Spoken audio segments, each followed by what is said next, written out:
Labis na ipinagtataka ng bagong henerasyon party list ang naging batayan ng National Board of Canvassers para ipagpaliban ang proklamasyon sa kanilang pagkapanalo sa katatapos lamang na 2025 midterm elections.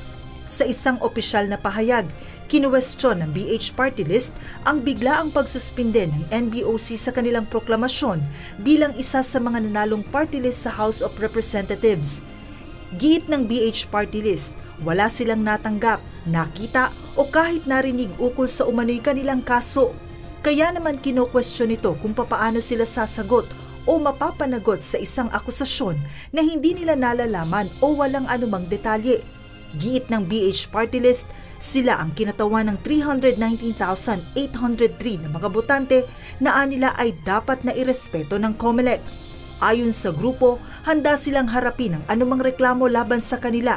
Subalit hanggang hindi ito maayos na naisa sa publiko at dumadaan sa tamang proseso, ito ay maituturing na paglabag sa saligang batas ang pagsuspinde sa kanilang proklamasyon. Samantala, plano naman ng Duterte Youth na questionin sa Korte Suprema ang desisyon ng NBOC na ipagpaliban ang kanilang pagkapanalo sa eleksyon. Sa isang statement, sinabi ng Duterte Youth na ito ay hayagang pag-abuso ng COMELEC sa kanilang kapangyarihan. Sinasabing ipinagpaliban ang proklamasyon ng Duterte Youth dahil sa kasong inihain ng Kabataan Party List laban sa kanila noong September 2019 dahil sa umano'y misrepresentation sa sektor na kinakatawan ng grupo.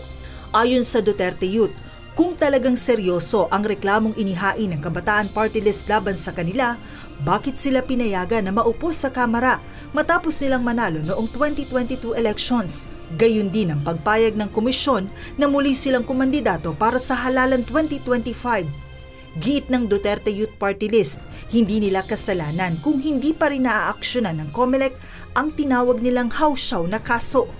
Samantala, nilinaw naman ng COMELEC na may proseso silang kailangang sundin. Hindi po nangangahulugan na maaari hindi naman sila maproklama sa mga susunod. Kaya lang po pinagpaliban muna bilang pagrespeto sa proseso rin. Nangako naman ang komisyon na kanilang re-resolbahin ang issue sa dalawang party list bago mag-June 30. Joanna Anano, UNTV News and Rescue.